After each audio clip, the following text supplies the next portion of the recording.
Seamus and Steve, I feel like I just walked into like a rough part of the internet, and I found you two fellas. Uh, I'm pumped to have you on the show, though. Honestly, all jokes aside, I think what you fellas are doing, and and the others you're working with, I almost think like if there was a movie made about this event, the Nova Scotia Rampage, there would be this really interesting kind of side story, which is these fellas on the and women on the internet, just like a bunch of like rabid dogs just sniffing out various leads. So you're almost Like like, the X Files.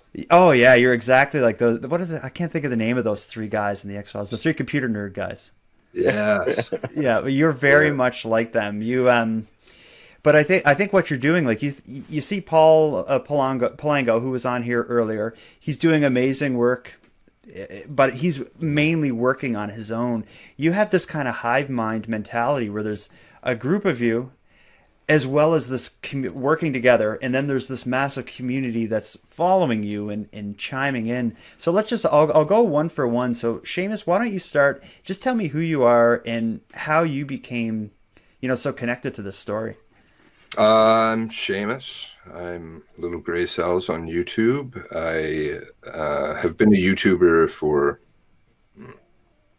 5, 6 years, something like that. And one of my very good friends who from YouTube was the sister of Aaron Tuck. So that was a hard call that she made. And she's a friend of Steve and myself and two other YouTubers who we all work together, Rage in the Cage and Just My Stupid Opinion. And we're all kind of friends offline. We've been friends for a while. And so we all kind of think the same way. And when a friend has something like this happen, you want to help them. So that's who I am. Yeah, and your YouTube channel, let me just ask, like you're called Little Gray Cells, but you cover this case seemingly as the only coverage. You say you were a YouTuber before. Like what were you doing on YouTube before this happened? Uh, I did a little bit slightly bigger things, more geopolitical kind of trends, where the world was Okay. going. Yeah. And where does the name come from? Little Gray Cells. Is there any meaning to that? Poirot, Agatha Christie, Okay. Interesting. best-selling author. And mystery, always solving a mystery, right? All right. Well, it's suitable. It's fitting. I thought it was like an alien thing. Just the brain. All right. The little gray cell. Steve does my intros, like makes amazing intros and videos. So Yeah, because you're not a very techie guy, are you, Seamus? You're just kind of the madman at the wheel, and I guess Steve taught you how to drive. Is that how this works? uh, Right. well, I can make videos. I know that sounds rather strange, like because there's just whatever. There's been 7 months of live streaming about this and this alone. Hmm.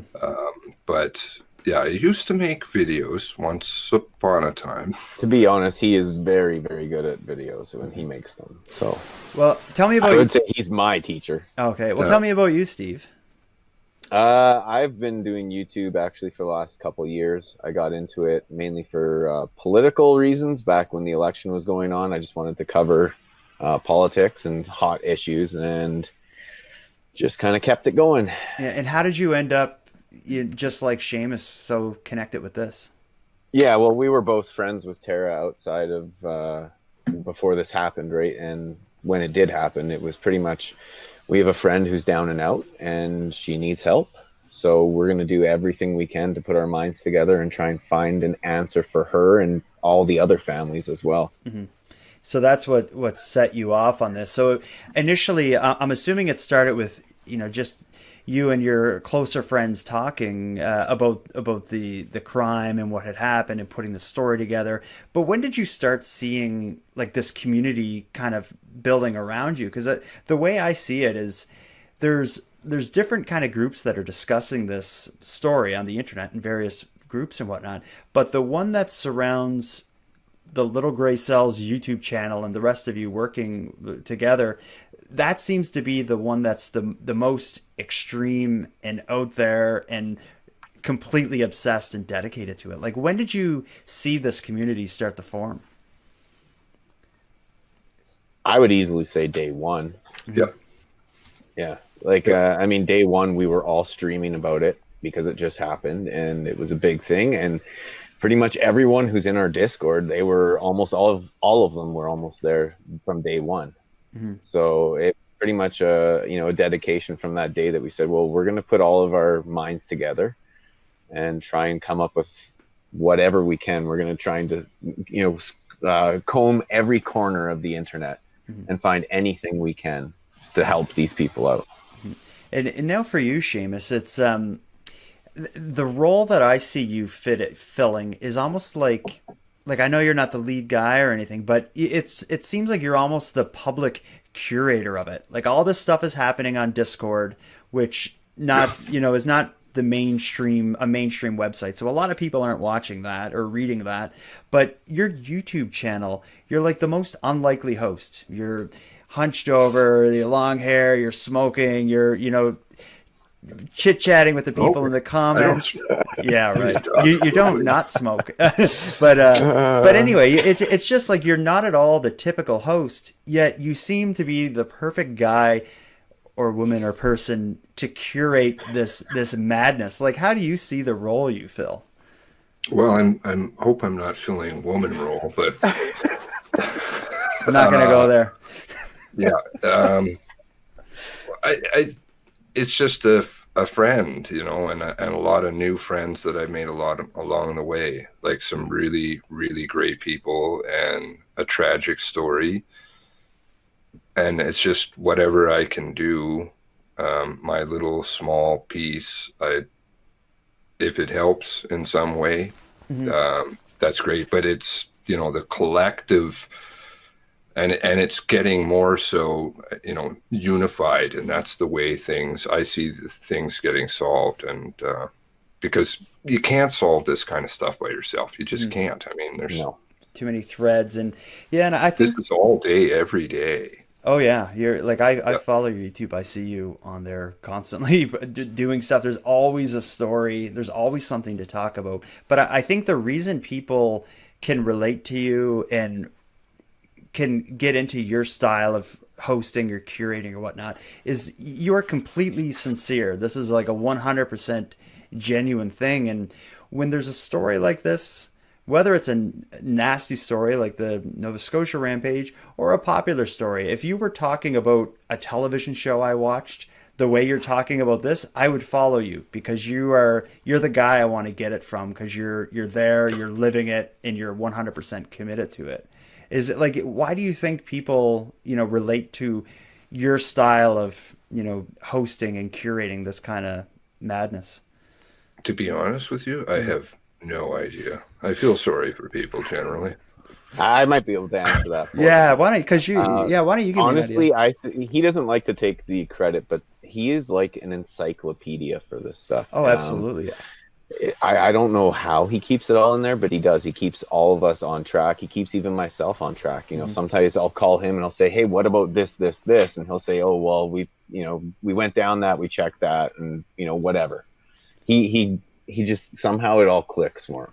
Yeah, he's very good at that. Yeah, I can relate to that. When I had my first phone call with Seamus to talk, I was just blown away at he's naming the individual officers that had super minor roles in the story. Like, to say it's encyclopedic knowledge. Yeah, you live this, and I think that's why you're a great. I have no life, right? Well, I just asked my girlfriend. You're building a community. You have all these people kind of on the fringe of this story, watching along, communicating with you. Largely, Seamus, you and the group have been curators of the story, but it seems very recently you kind of became a part of it. And Paul Palango was talking about how an anonymous source sent you documents about the moratorium on destroying evidence. Like, I know you can't. I'm not expecting you to say who sent it or anything, but like, how did this happen? Just like anything, I encourage people to, you need courage in a lot of cases. And I think the group provides some of that, because we're all here for each other and we're here for the families. That's the goal for the answers and what we can bring to the table. Hopefully they can get something out of that. As to the documents specifically, it was just submitted anonymously to me, and I really respect that individual. I have a lot of respect for them. I had it verified as best I could, right? I mean, I can't without going into the RCMP intranet, which is not really possible. Walk into the station. I'm sure they'd love to meet you. But I have some really great people who have close associations with the RCMP. So I just said, and they said it looks like the real deal, and that's the way I'm going to go with it. It's as best genuine as I can verify. Mm-hmm. Now, so let's get on to discussing the event, because I know you fellas know this story way better than I ever will. I'm more familiar with the more commonly told version, or what, the official story or whatnot. What are the main parts of the official story that you guys just have no interest in, because it's BS? Like, what are things that you hear brought up where we're immediately like, that is nonsense? How about the girlfriend's name being Beth? Well, it's Beth, it's LB. It changes depending, even in the same show. I don't know that. What is it? I haven't heard Beth. What is that? Somebody referred to the girlfriend's name as Beth, but I mean her obviously unnamed show. Obviously, everyone knows that her name is Lisa. So okay, yeah. Or I mean, like the unnamed portion of it can't show her picture. I don't know. I think it was pretty early on that we had that out. Yeah, well, Frank did very early. I think Frank was probably the first one to put it out. That's right. Yep. Car 50. Was it Car 54? No. Sorry. Not Car 54. It was like from hero to zero, zero to hero or something was the name, was the title story. And that came out very early on, and probably just like weeks after. I think that was the episode or the edition of Frank Magazine that had the interview with Wortman's father. Yes, Paul. Yeah. Yeah, which was the 4-hour interview. I'd love to hear that one day. Did they not publish it? I thought I saw that part of it was on their website. Excerpts, yes. Oh, okay. Well, 4 hours, that's a lot to sit through. But again, that's what makes what you all are doing so good. Mm-hmm. You're the ones who would listen to that. To be honest, there's holes in everywhere you look in the story. Mm-hmm. You can just name a part of the story, and there's probably something that's wrong with what we've been told. Yeah, and it seems like as time goes on, it just becomes more and more obvious. But I had said to Seamus, like, covering the story, you're covering a moving target. I do episodes I've done an episode about this story maybe every like month and a half or something. Every time I've done an episode on this, it's a completely different story than the last time I covered it, because that much has changed. Mm-hmm. It's almost like it's suited for what you are doing, where it's almost like you need twice daily episodes, to keep people up to date, because it's a moving target. And despite the fact that we're getting a lot of the information directly from police sources, like press conferences or whatnot, but that does not mean it's consistent in any way. The charges against Banfield, that I think really shocked a lot of people, especially kind of people watching the mainstream story. Were you surprised to hear that she was charged? Steve? Sort of. I've heard from many people over talking over the last 8 months that she's not as innocent as everyone has said she is. Not saying that she is involved in any way, but more so that just she's not this person they put on a pedestal that's a completely innocent person and has never done any wrong in her life. I've heard many stories that are to the contrary of that. Mm-hmm. So I was not completely shocked, but very shocked in the sense that she was charged. Mm-hmm. But in I talked to Paul about this, but it seemed like the police had some suspicions from the very beginning. We don't know, of course, what was said or what was not said, but it seemed like from the get go they must have had there was something that led them to think there may be more to this. But I guess maybe we're just starting to get glimpses of that with those charges, or like what I see people in the comments saying. Some people believe that the charges are simply to delay the inquiry. And I wouldn't put that past the police at this point because it seems like the last thing they wanted to do was a public inquiry. Yeah.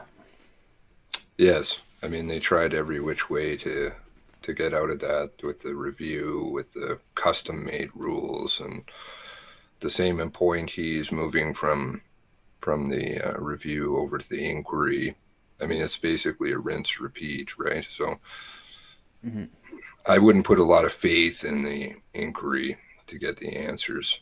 Yeah. In fact, I got some interesting comments tonight about Mark Fury visiting the office in the early hours of the morning, his constituency office. With a lighter. With boxes coming out. Oh, wow. So. But this is the thing these are the things that you discuss. You are getting the people who would see that or would talk about it. You're probably the folks that they would go to. It seems. Well, I hope so. There's Paul. There's there seems to be a group. I know over on the Facebook, they've got a couple of big groups over there, really big, and so it's just kind of gleaning from those and yeah, I think with group size though, it's quality over quantity, and you can have 30,000 people in a group just sharing the same article and complaining about with each other about politics or something. When I look at your group and even just like the chat on your YouTube or whatever, there may be 150 people in there, but everybody is on pace with the story. They know the details, and it's a whole different level of discussion. I call it kind of like there's the idea of like inside baseball, like a talk where you need to know the lingo to be able to keep up. And I think the people who talk about this, the more conspiratorial side of this in an inside baseball, well, it is what it is. People who talk that way, like I don't know. I haven't found anything that's been disproven yet. Only proven. Yeah, good point. What is something that started that you were covering or talking about or interested in that started looking conspiratorial that came true or came to be real? Like, is there any one thing you can think of that you're like, people said that was bullshit and no, it's 100% true? Oh, I don't know. Steve. How about that Lisa wasn't outside for 6 or 8 hours or whatever? You said that like from the get-go. That's a big one, yeah. And we both had Leon on the show. Well, Seamus, you had him on. I had him on my show as well. And the reason I had him on is just his version of her showing up at his house that morning. That is just the complete opposite of what I would have expected based on the story that I've been told from RCMP press conferences and every article I read about this from the beginning. That really blew my mind because the way he made it sound to me, and I'm sure he described it to you the same way, is when she showed up at the door, it was like she ran from the next house over or something. She wasn't covered in pine needles. She wasn't, freezing crazy cold with hypothermia or something, despite the fact that she was underdressed on a cold night. No shoes on. There was no handcuffs, which is, I feel like, I don't know where the handcuffs came from, but from the very beginning, I had always been told she was put in handcuffs. And April 20th, actually, sorry, no, Mercedes article. That's where it came from. What is Mercedes? Is that the author? Stevens. Yeah. Okay. Yeah, Global. Is that where? And so where that was originally. That the original source. Like I said, he's the encyclopedia man. The handcuffs, maybe. I don't know. I just traced. Because it's interesting to see where things start.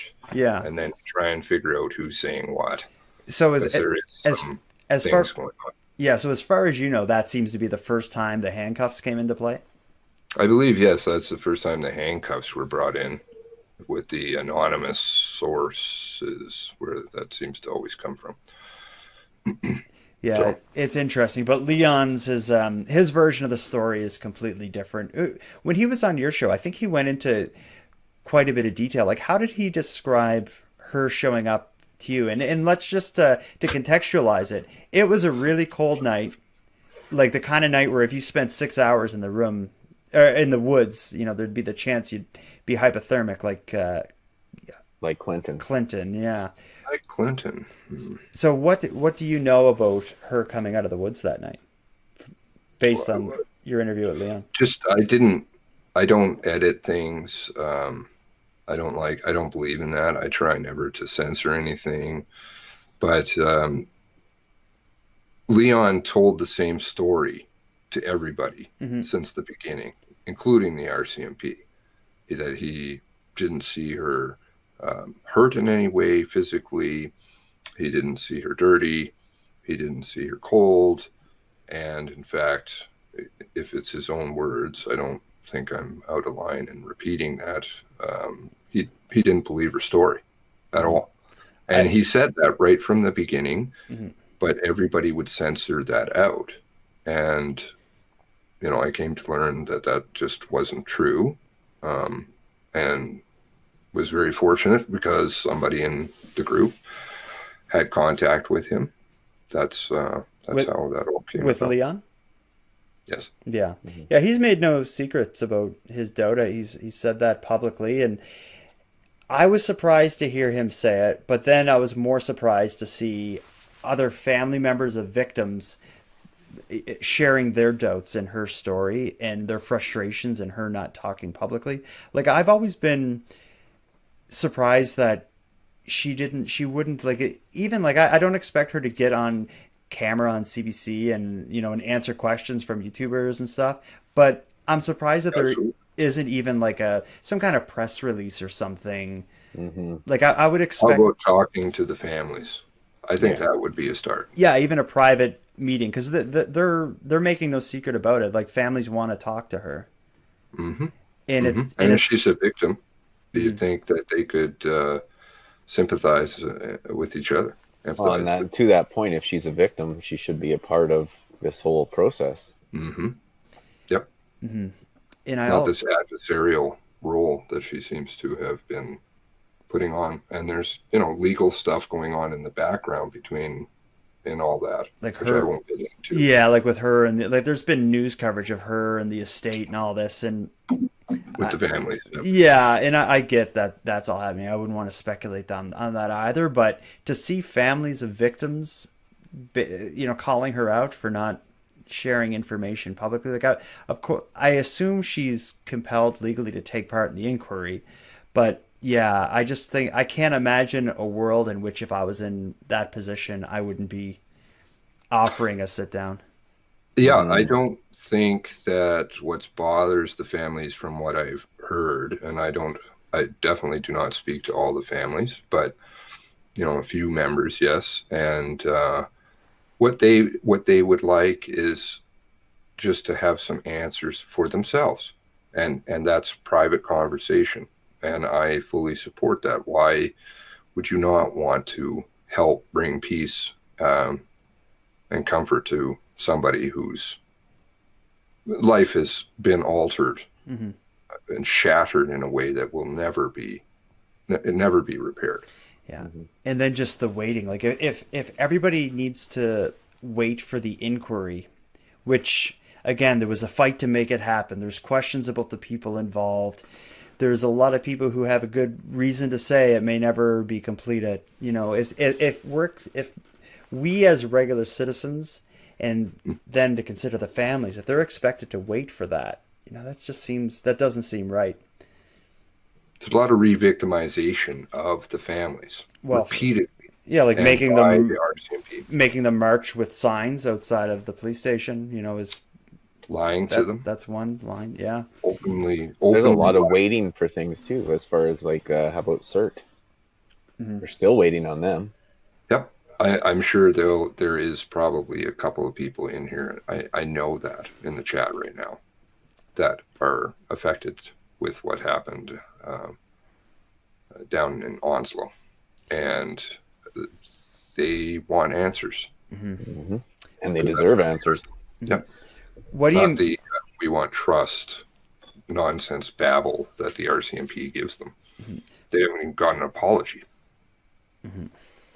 What I think this question's probably pointless to even ask, but the police seem to be trying to communicate with the public. They've held press conferences early on. They've released the press release last week announcing the charges against Banfield. Like, do you have anything positive to say about the police's communication throughout this? Steve? To be honest, no. Absolutely not. I don't have anything positive to say about anything really that they've done. The only positives I would say is from any ex-member or any current member that's come forward and said, hey, there's something happening or there's problems with this story, because those are the only ones I have any respect for out of that organization right now. There are individuals that are most certainly boots on the ground. Boots on the ground is the way we refer to them. And that's the members that they're not white shirts. They're not in upper management. They're not the ones that are in front of the camera. They're the ones who were there because they were traumatized terribly too, and lost, obviously, as the RCMP refers to it, a member of their family. And there were some real heroes in this story. Their story hasn't come out. I'm aware of them, but again, these are things. When do you say things? I just like to try and keep things and amongst us but I do hope that those stories will come out, because there are real heroes and they need to be celebrated, and hopefully they will feel support from the community, because the RCMP is a very intimidating force and has been within for a long time to its own members. Mm-hmm. And you said earlier, Seamus, that you don't speak to all of the families, but certainly you've spoke to quite a few of them. Like, do you feel the type of investigation you and the people you're working with are doing, and the type of things that you're discussing, like, do you think, or do you feel any that there's any negative side to this? Like, do you ever feel like maybe you're barking up the wrong tree on some point or something, or do you feel like you're doing good work? Steve? I'll be honest, sometimes, yeah, I feel like we're barking up the wrong trees and we probably should be careful where we bark. But unfortunately, there's 23 people that have died in this, and there's all of their families left, and they have to live on. So we might have to go where they won't, because we're the people that are going to do it. That's the way. That's the only way things get changed. Mm-hmm. Is if people just say, "Stop, we've had enough." Mm-hmm. And I see, like, why Steve just said 23. That's a great question. The families have repeatedly asked the media since the very beginning. It's 23. It's 23. Why does the media still refer to it as 22? What do you Shouldn't mean? we be honoring what they ask? What do you mean by that? The media always will refer to 22 victims. There's 23, and that's Nick Beaton's unborn child. Mm. And they have said, they have repeatedly pleaded, I have many tapes, please stop saying that. Please refer to them as 23 angels. And the media has failed to listen to that. And that is very upsetting to listen to families that have asked for something. I think they're the ones that actually get to make the decision in all this. They're the ones in the driver's seat. None of us that weren't directly affected by it. And that's what you do if somebody was a friend or a family member had affected a loss in their life, you're going to honor what they have to say Has because they're the ones in grief. has he? I'm assuming he spoke out publicly and made a request for that. Yes, and definitely Harry Bond has repeatedly stated that. In fact, he said, "Please, we've asked this. Can you do this for us?" I don't understand why nobody wants to listen to them. Yeah, I never even honestly, I never even thought about that until you said it. Like, of course, I've known she was pregnant, but I never would have thought about how it just hit me there as you explained it to me, like how he must feel As a father, right? and Yeah. here and he would because just like, he would eat, sleep, and breathe this story, and so He'd be a often dad right that number's now. thrown around. Yeah, Yep. yeah, that's His heavy. unborn child would have been born. But So it's 23. yeah, I mean, it may seem like a small point, but the point is who's in charge here? hmm Who's really in charge? The RCMP work for us. This is Hmm. a very strange system that we've got working here. The government works for us. They're our employees. If they're doing a very poor job, we need to fire them. We need to hold them accountable. Yep. Yep. um, And they need to answer. They can't just sit there in press conferences. Likewise, here's a line that's bantered around to the families. I'll relay this story mhm. that family members were asked to prepare a list of questions that they had for the RCMP. Please come down. We'll answer your questions. They go through, a lot of traumatizing things day in and day out. And it's those little things that we don't think about. The nights that they wake up. I've spoken to them about that. I don't speak to a great deal of them because I just give them space. I never have ever approached a family member, ever. If they want to come and talk to me, I'm here and I'm all ears. And this phone is on 24 hours a day, 24 hours. And that's all it's for. And they'll call me. And I hear sometimes some pretty sad things. But if they're going to prepare a list of questions and drive all the way down to meet the RCMP and then sit across at a boardroom table with our employees and then be told we can't answer your questions because that might traumatize you, that is victimization. Mm-hmm. It's disgusting. Hmm. Like I can literally feel inside what that does to them. Yeah, it's every like this whole story is unbelievable. It's unbelievable what happened. It's unbelievable how it's being handled. It's unbelievable how long it's been stretching on, and for Hmm. something this serious, very little is known. Like we know enough to have these conversations and build somewhat of a timeline, but it's just like there's still so many unknowns, and there's still so much to come out. I think her story, Banfield, when that finally comes out, I'll take it with a grain of salt, like every other part of the story. But like, I think that's really the big piece that I'm waiting to hear. Like, I want to hear more about Hmm. what happened that day. Is there leading up to this? Is there any part of the story that either of you are just dying to get to fill in the various blanks? Like, if you could, like, what is something that you want to know that will help make sense of this in your heads? Can you think of something, Seamus? Peace for the families. Which is Like, the full. yeah, the full story. Mm-hmm. They're covering for a reason. And you know that this is not, I'm familiar with stories like this from before. This, I'm not in any way meaning to trivialize this at all, because this is a friend of mine. This is a friend of ours. Mm. Just like the people in the chat, they know her now, right? And she comes and she has bled her heart out, which is really hard to do. She did it day one. Uh,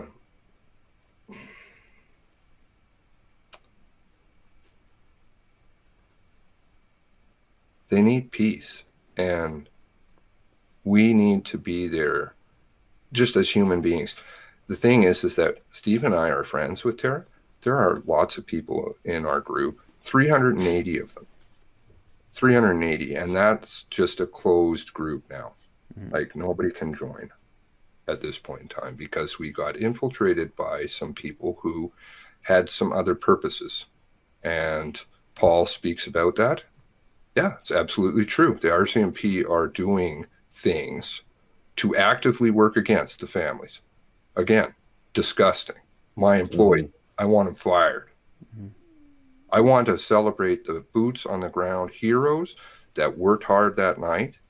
And I want to celebrate the ones that are going to be courageous enough to step up to the plate, just like lots of people have, to give answers to those families. But the 380 people, I'm not going to put a number on it. Some of them are family members. Some of them are friends of victims. And I know you and I spoke about this some off camera before. And they're doing that just from the goodness of their heart. Nobody here wants a book deal, a movie, money. Nobody's ever asked for a dime. Steve, puts in tons of time. There are tons of people that put in time. Tons. I mean, it's basically all of them.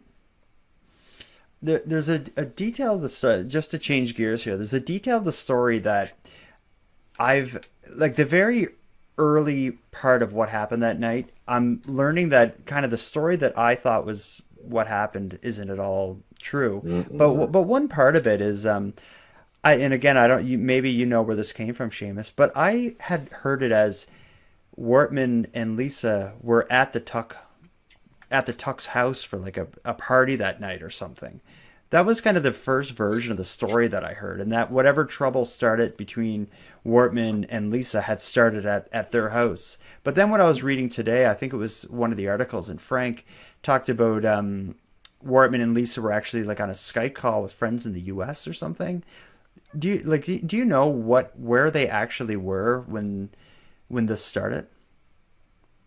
I have some idea, yes, but I would say it's neither of those scenarios.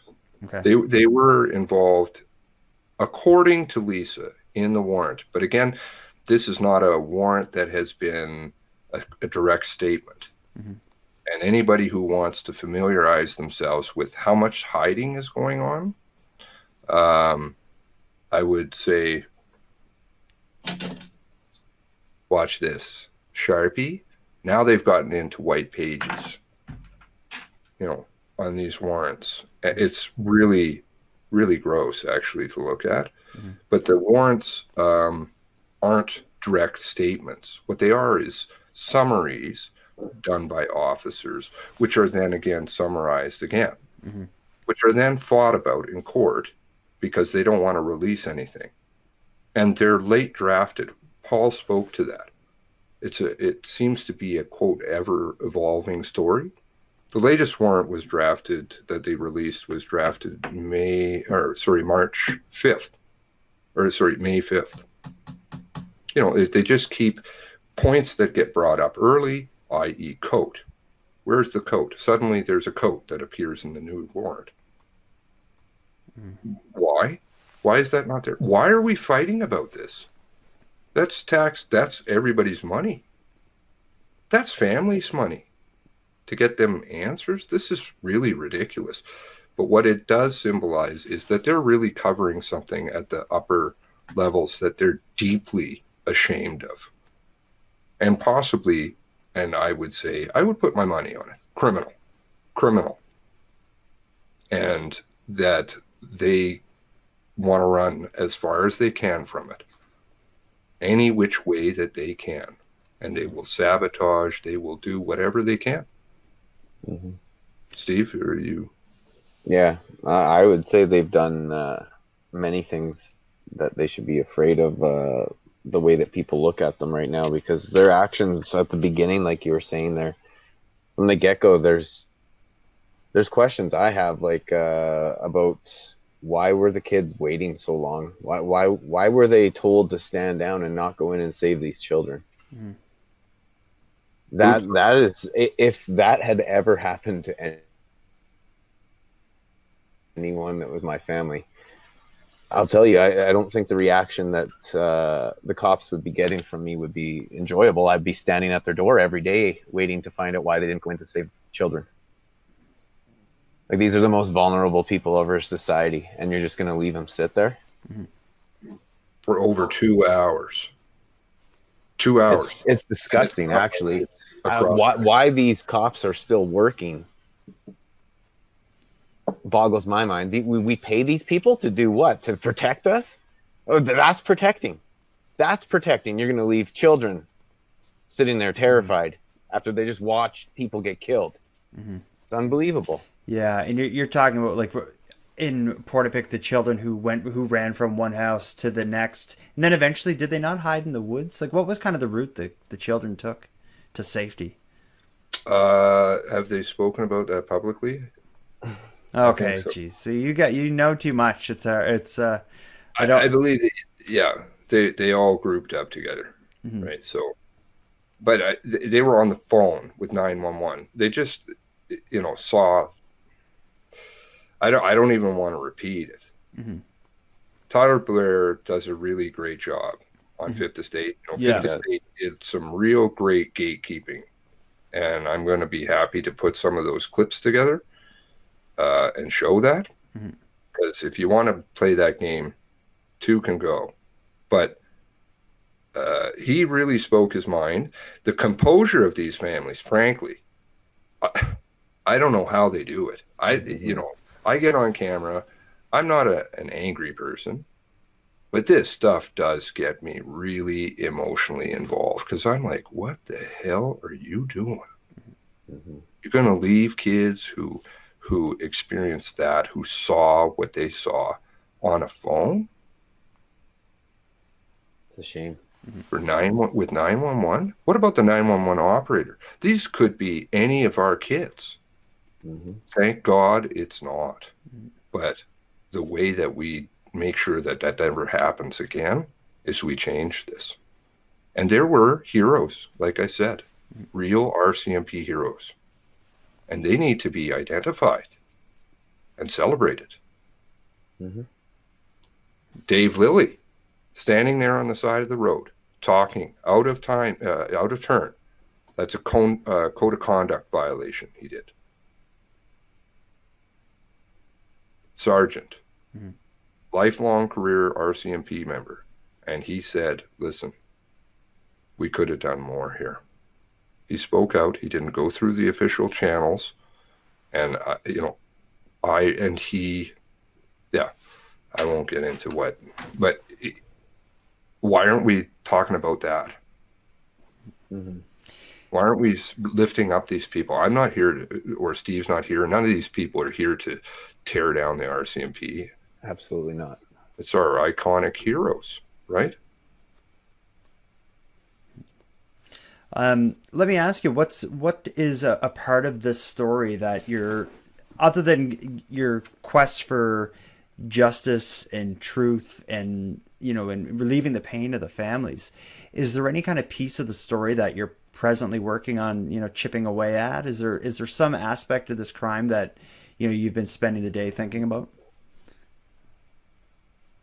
I think Seamus should answer that first. I can't.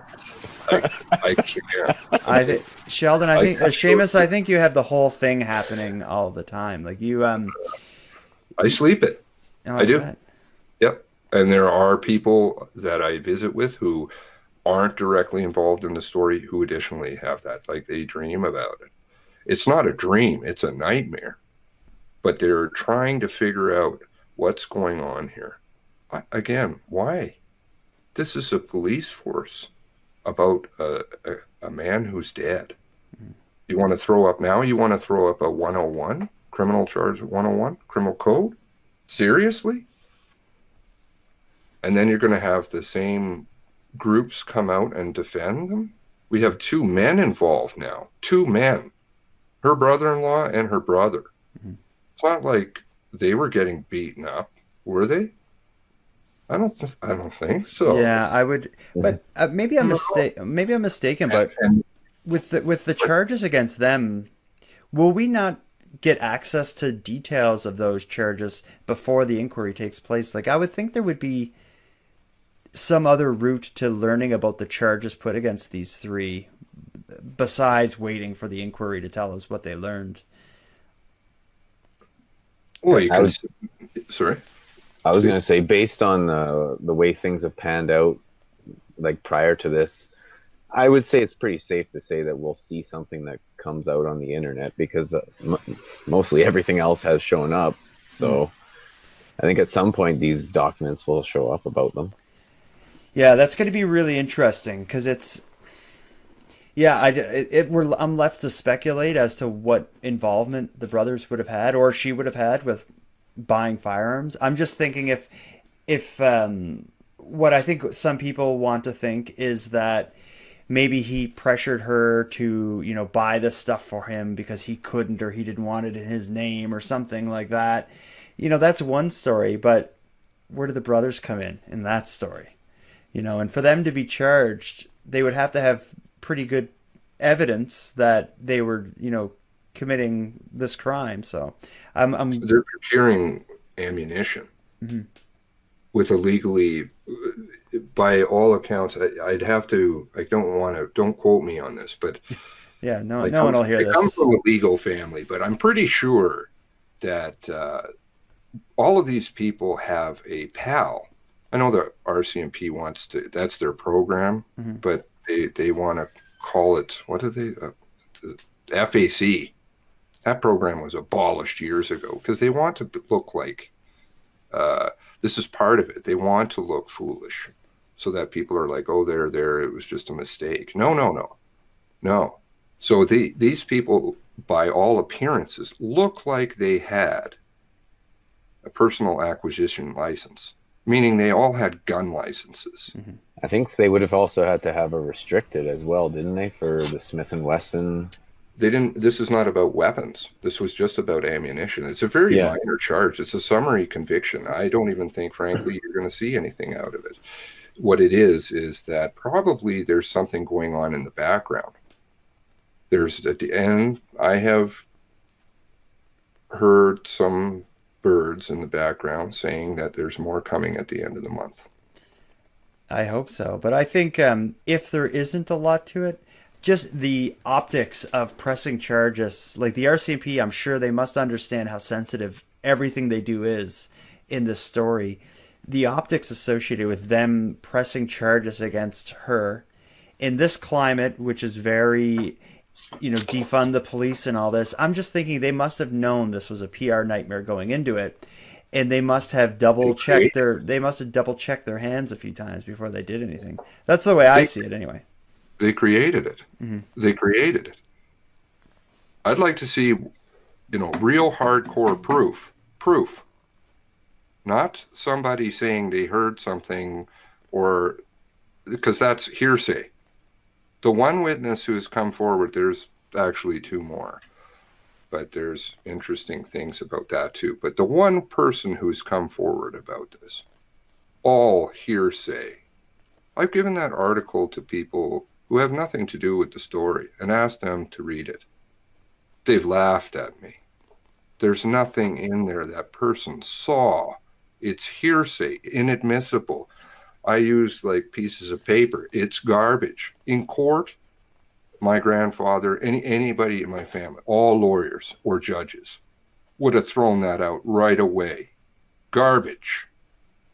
Bring me something that's proof. Hospital records, where are they? She's got lots of brothers. She wasn't even with him most of the time. Mm-hmm. She has her own car, her own house. And other people have sadly gotten into this race for either they are aware of that and, just decided to get on board with it, or they hitched their politically motivated um, reasons to this story. And That doesn't have anything to do with the families. yeah, and this story has definitely got political, in so many different ways. It's a hot button topic. Like Paul Palango, he's a controversial figure. Frank Magazine is very controversial for the things that they're allowing Paul to write, or things that they've, published in the past. It's I'm sure you both get it talking about this, but there are a lot of people who firmly follow the official narrative coming from the RCMP, and anything else is, the ramblings of a madman. So I'm sure you must have gotten some Disproven. Yeah, I'd like to see them disprove anything. Sorry? Yeah, I said I'd like to see them disprove anything that, but that's that what we challenge them on. Yeah, exactly. But that's what comes with the kind of the political climate. It's almost like it's not about proving or disproving. Some people have made up their mind, and That media. Why are they pumping out certain narratives when they don't have the proof? Let's start with the one person I was referring to earlier, right? Brenda Forbes. Okay. So just to be clear, Brenda Forbes is the one who claimed to have seen Wortman beat up Lisa Banfield like 10 or 15 years ago. No. She claimed to hear about it. Oh. Yeah. And so the person that she said saw it, and she has, quote, a recording of with a screen that nobody can hear or see. And Global actually went to verify his voice. He's the first-hand witness. He never gave a statement. That seems a problem. You're going to go and ask if that's his voice? You're not going to ask him questions? That's the person who's the witness. Yeah, and that story is shared as fact. If you follow like kind of the main version of this story, that's a really big component of the background on Wortman. But it's, I guess, as members of the public, we know so little. So there's, whether you're critical of the journalist who published that article and how they did it, but the average newsreader and the average Nova Scotian, they've read that and they didn't dig into it the way you guys would have. So that's what a lot of people believe to be a fact. It was published in an article. The problem is that the regular listener and reader doesn't really know the fact that the media who's writing all these articles has a lot of the information already that we already have had. A lot of the stuff that we have in our Discord, they have majority of this, but they've never ran it, ever. How is that fair to any of the families? Why is Paul Palango publishing in Frank? Frank? Yeah, he did publish in Maclean's, I believe, also. But no longer. Yeah, I think they took. I think Maclean's took some heat for that. There's like I said, it's a political topic, and if you get into the ideas and theories that Paul puts out, and whether he can support them or back them up with facts or not, it's I think for Maclean's or a lot of mainstream places, they would probably rather just walk away and wash their hands and not take the risk. But unlike not investigative reporting, and also the problem is the top of these organizations get money. So if they're not getting that money, they don't want to report on something. There's always a tie back to the politics. Yeah, what was it? 600? I think it was 600. 300 million. Was it 3 or 6? I don't know. You pay the piper. That's our money again. Paying to give us trash. Yeah, but I think what is happening in on your channel, Little Gray Cells, and the Discord among your community, like the stuff that you're doing and the passion you have, you couldn't pay someone and reproduce that. Like you could pick the best journalist and offer them the most amount of money the world has. That won't create passion. That'll motivate them to get something compelling and good. But I think the difference between you and the mainstream and a lot of the news watchers is you have the passion to dedicate so much time and energy to this. Maybe you Well, that's guys. because I don't. I'm willing to take. Life has been decent to me, but sure, I could go and make money. I'd rather spend my money Huh. and take care of my fellow human beings. Mhm. There seems to be something that's been forgotten in this, and that's just being a human, being honest, being moral, looking out for one another. Yeah, it's funny that Seamus says that, because actually a week ago we were talking about why is this Discord so successful? Why does it bring forth such good ideas? And we came to the realization, you know, our country, Canada, was built on a lot of people getting together and making something great. Communities of people getting together and making something great, regardless of who we are, regardless of what our sex, our nationality, anything. We don't care about any of that. We've gotten together as a community and done the most Canadian thing we can, which is take care of other Canadians. And that's our only motivation behind that. And I think that's the only reason why we've been successful with what we're doing. It's very interesting if you just transpose yourself into somebody else's shoes. That's all you have to do. How would you feel if you know, your family member died? I don't even want to think And about. if you kept asking for asking questions, and they wouldn't tell you the answers, and then you'd hear about it. They'd give you a little email saying, "Oh, you're going to hear about something tonight in the media," or they'll promise you something and it doesn't even come through in the media. And then they get warrants that are whited out that they have to fight in court. Fight. Yeah, it's really hard to see the family having to. They should have their privacy to mourn and deal with everything they're dealing with. They shouldn't have to collaborate with CBC to build attention for their cause when their cause is finding out what happened. You know, because So- that was my takeaway when I watched The Fifth Estate.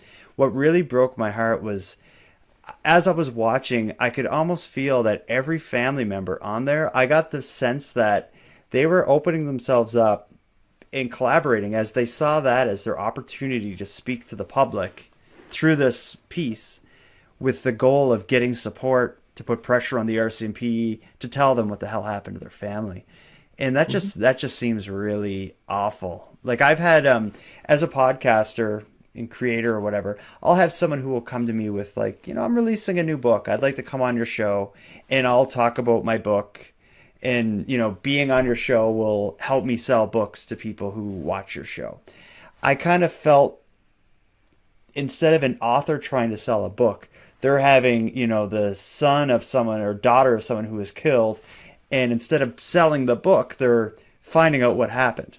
You know, it's a really weird dynamic to see that happen. And it's everything about this story is just, it's awful. It really has changed the way I view police and RCMP.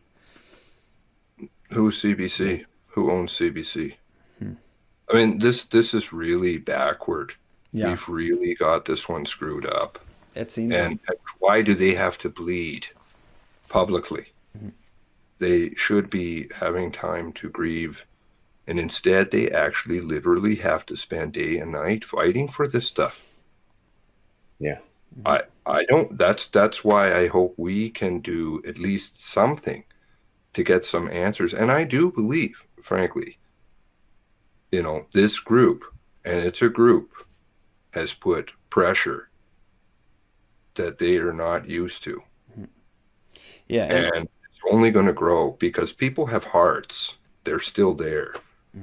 They don't want their kids in this boat. They don't want to have to, you know, look at that and see people bleeding and their RCMP just saying, well, trust is important to us, but, you know, we're not going to tell you anything. We're not going to tell them anything.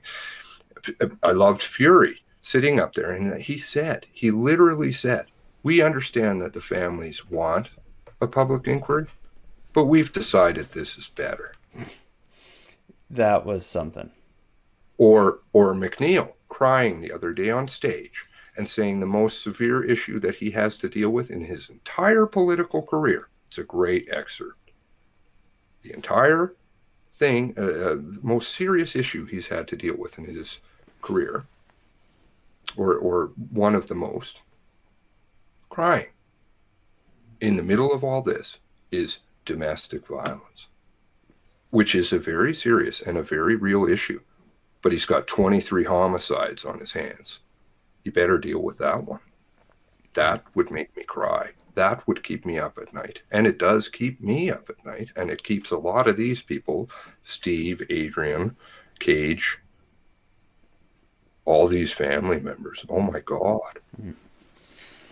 Well, we're running out of time, fellas. So before we end here, for people who are unfamiliar with where you are and what you're doing, how do people find you and follow along with this continued heartbreak that is this story? You can find me on YouTube, Steve LTT. As long as I'm still there, you can find me there. And if you want to find me different ways, you got to do some digging, do some homework yourself. Yeah, see, that's what I want to answer, because I'm not a self-promotion guy. So, well, I'm sound guy. Isn't that what we were saying? Sound guy. No, yeah. If we were the band, I was saying Seamus is probably the lead singer. No, he does sound. He does tour bookings. No. I just like to be part of the show and watch it go down. That's all. Because it's pretty amazing to watch. He eats humble pie like literally every day. Yeah. Well, whatever you, however you want to describe it, Seamus, and I think you do a good job of filling the role as a sort of curator of it. And I use the word curator because I know there's a community, there's a Discord, there's all these ideas bouncing around, but the ones that capture your attention are the ones you talk about. And it's almost like, the cream rises to the top. We're interested in some of the cream you dig out and talk about on your show or on your channel. So it's I thank you both for the work you're doing and for the community you're rallying. And I have no doubt at all of your sincere and genuine goal of, getting the truth for the family. So I think it's we can all rally behind that. Thanks so much for having us on, Jordan. Yes, thank you ever so much, because it really helps get the word out, and that's really important. And I think bringing back humanity in some ways. If you don't mind, I guess you could probably put my YouTube channel maybe in. Oh, wow, that was a big step, Seamus. We got you. That far was painful, tonight. hey? Yeah. Listen, my name has come out. People know my first name, but I just kind of, Little Gray Sal's is just thinking with the brain. We're all doing it, so. Yeah, well, I don't know if you see the stream, right underneath your, you'll probably be disgusted by this, but right underneath your picture, it has your name and your YouTube channel. So that's about as promotional as you're going to get, I guess. Yeah, I like the writing that you do on there. It looks really good. That's neat, eh? Yeah, the graphics. Oh, the graphics are awesome. All right, guys. Well, so kind of you to volunteer to see my technical expertise.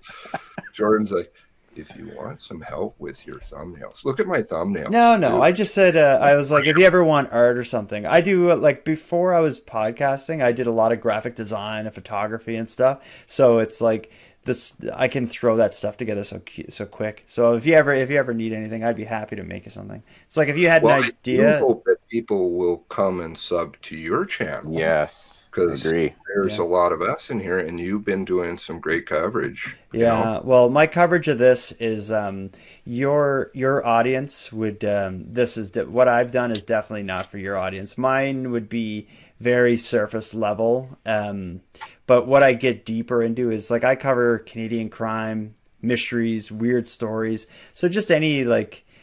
Lots of really cool stories. Yeah, lots of weird stuff. Go through his catalog. Stanton Friedman.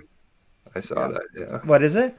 Stanton Friedman? Yeah, that's my most recent episode. I had his nephew on, but the people who don't know or people who know my show, like the bigger stories was this is maybe 4 or 5 years ago, there was a plan to commit a mass shooting at a shopping mall in Halifax. I don't know if you guys ever heard of this story. It was a young woman from the United States met a guy online, and they were obsessed with Columbine, like the mass shooting, and they ended up forming a relationship online, and they decided like we should meet in real life, and then that quickly turned into we should meet and go shoot up a mall, and they chose the mall like right by my house.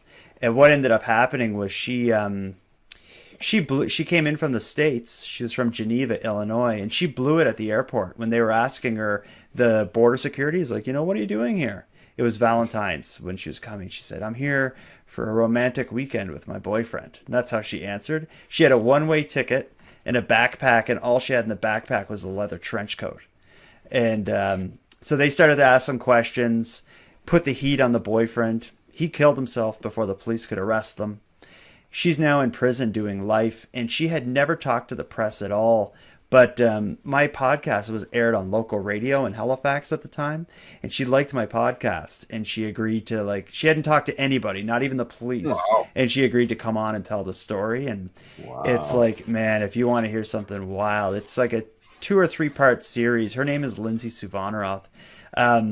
The other big story that people will talk about with my show was there's a guy, Glove Guy is what people call him. He's this man who for years in Halifax, where I live, he drives around late at night in rental cars, offering people rides home from the bar. Always young men who are alone walking, he'll offer them a ride home. And he's kind of vague about, am I a cab or an Uber or, who am I? But the same thing always happens when someone gets in the car with him. He'll be like, I actually sell gloves. Could you try on this pair? And he'll pass Seamus, who's drunk in the driver's seat, a pair of like really small gloves, and Seamus will say like, no, man, like I need those gloves don't fit, and the glove guy will say, no, like they will. Just grab them and try to jam your hand in there. And I think you can get where this is going. Eventually, Seamus will be like, pull over and jump and run out of the car. And this has been going on for like 15, 20 years in Halifax. So I did an episode where I talked to a bunch of people who met with the glove guy, and the result of that episode ended up being a series of articles on CBC about the glove guy not being happy with my podcast. But anyway, it's a wild story. But anyway, guys, I appreciate you giving me your time so much, and again, I appreciate the work you do. We'll do it again sometime. You're gonna come and do our stuff, right? Anytime, man. We can keep going right now. Yeah, no, anytime you want to. I'd love to talk because I have You got us. I'm right there where this when this all went down, I wasn't too far away, and I have some connections to people involved as well. So it's a dark one, but I think what you guys are doing, I love to hear from the people who are digging deep into it. And I say on my show, the tagline for it is focusing on the fringe of Canada.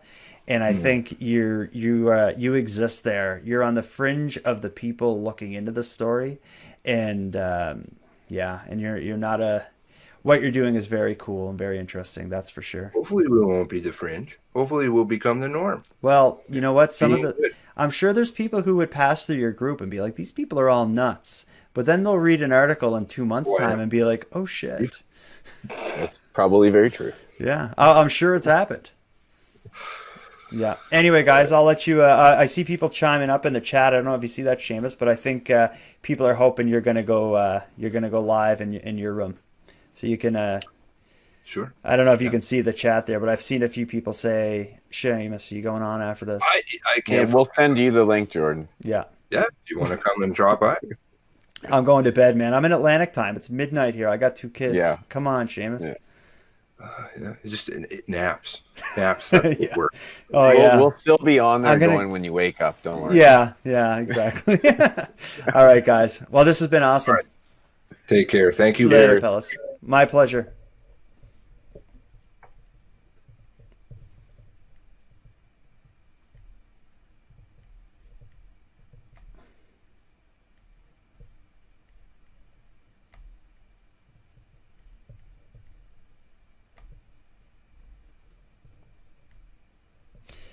All right, everybody.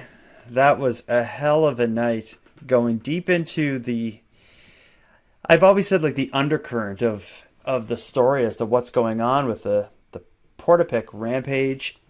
I'm forever amazed at how bizarre this is and how the truth seems to exist more so on fringe YouTube groups and in Frank magazine than it does on any mainstream media. I've seen the same article written 1,000 times and different people discussing the same points in those articles, but I haven't seen the ball really pushed much further. I think Paul Palango, fellas like Seamus and Steve, yeah, people in the mainstream may be critical of what they're writing and whether it's true or conspiracy theory or whatnot, but you talk to Seamus, he has the facts to back it up. You talk to Paul Palango, and it's hard to debate that he doesn't know what he's talking about. And he may not be right about everything. People are critical of Paul because of the whole was Wortman an undercover agent like that or whatever it is. Like that story really didn't take much speed. I think people thought there was going to be more evidence than there was, and it could still be true, but there are people who doubt it, and they use that as, Paul Palango doesn't know what he's talking about. But I don't know. I'm thinking, for me, following this story, I'm following guys like Seamus and Paul Palango a lot closer than I'm following much else. Anyway, thank you all for watching, and I'll be back Thursdays, Sundays, and Tuesday nights at 9 Eastern. Have a great night.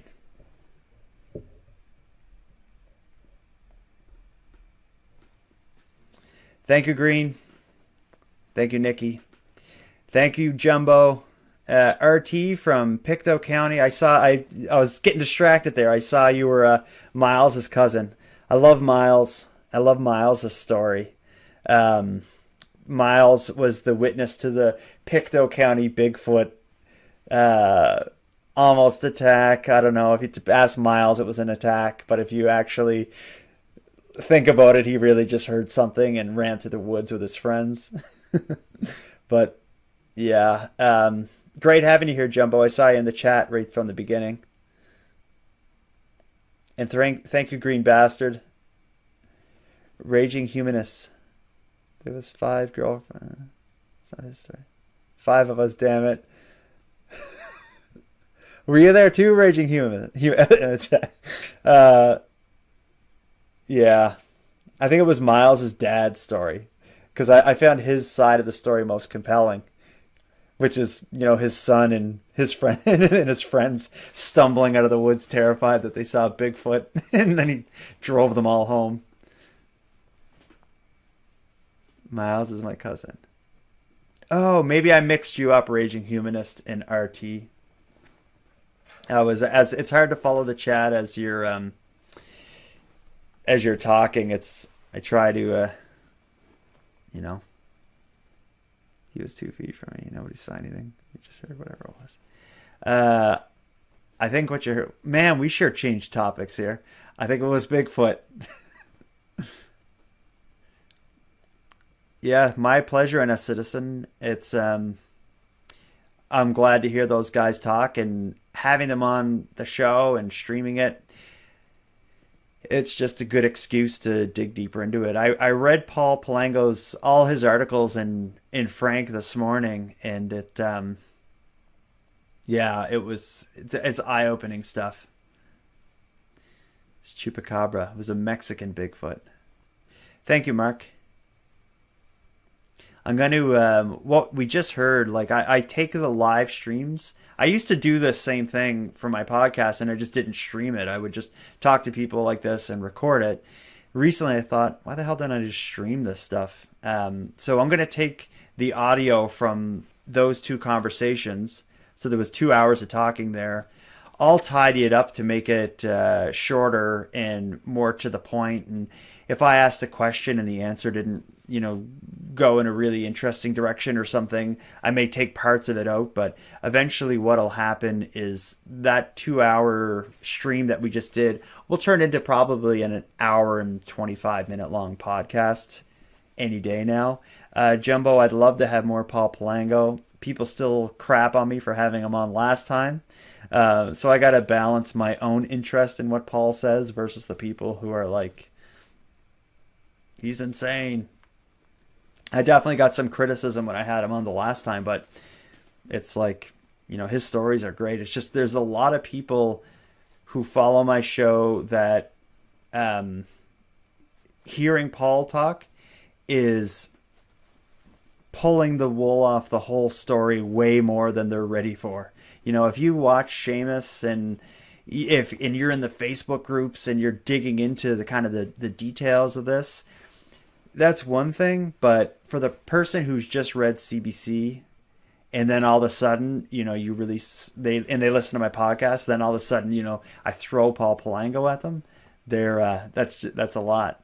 But I think he's great. And I try to with this story, knowing that not everyone who listens to my show, if not the overwhelming majority of the people who listen to my show, they haven't gone deep into the weeds on this story. So I try to, with Paul and with Seamus, I was hoping to not get too into the weeds, but just give them enough to get them a good idea of what those people have to say and what their theories are, and then direct them to where they can get it from the source. So that's why I always end with if people want to find out more, where do they get you?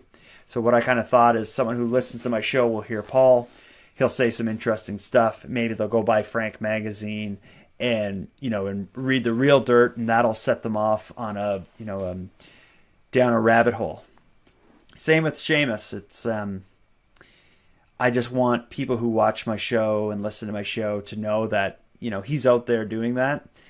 Maybe you like it, maybe you don't, but there'll be people who wouldn't have known about him before that will after watching or listening to my show. And some of them will write me emails, call me an asshole for talking to them. Others will say, this is fantastic. Thank you for making me hip to little gray cells. Where are you exactly on the whole government and media are lying spectrum? Thanks, Beth. The idea of a conspiracy that involves police and media, I have a real hard time believing it. The thing is, there's been enough inconsistencies with the RCMP that it almost seems intentional. And that just makes me question things. With the media, I don't, if there is any conspiracy, let's say if there is a police conspiracy, I can't imagine that the media is in on it. I don't know.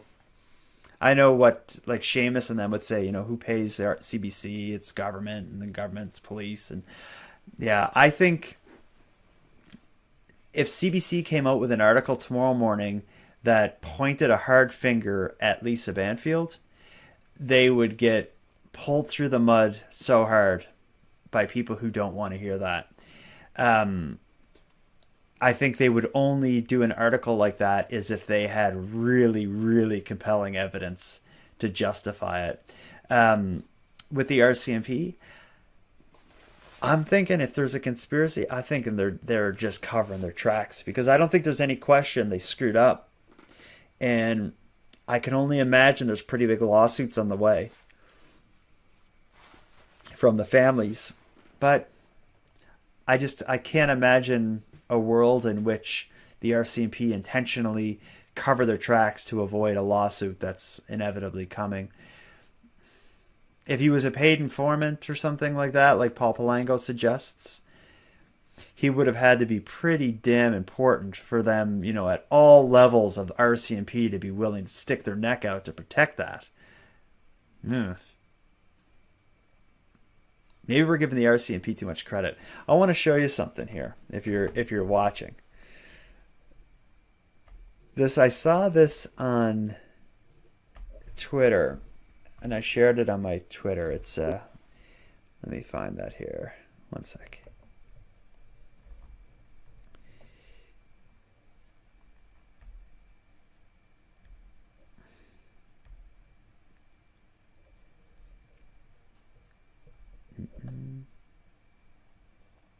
The media is just a bunch of posers. But the media is they want ad money, and they're going to print what sells. All right, here it is. Let me see if I can get this on the screen here. Add window.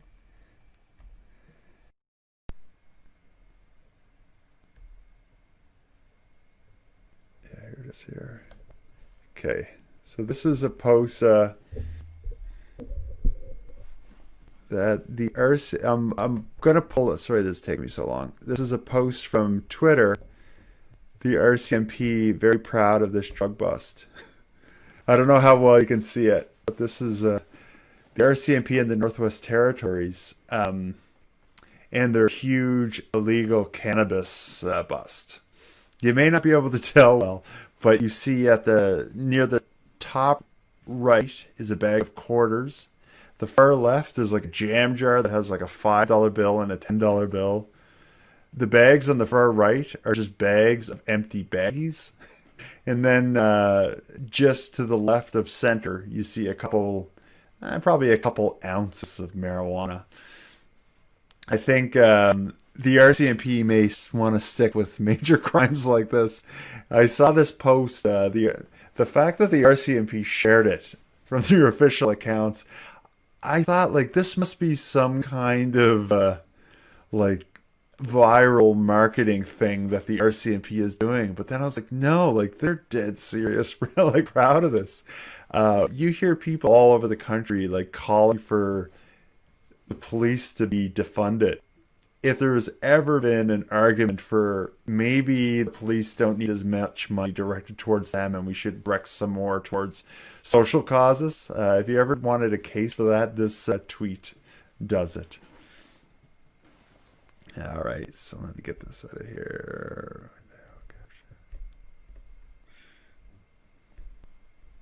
So what do you got here? Through a glass.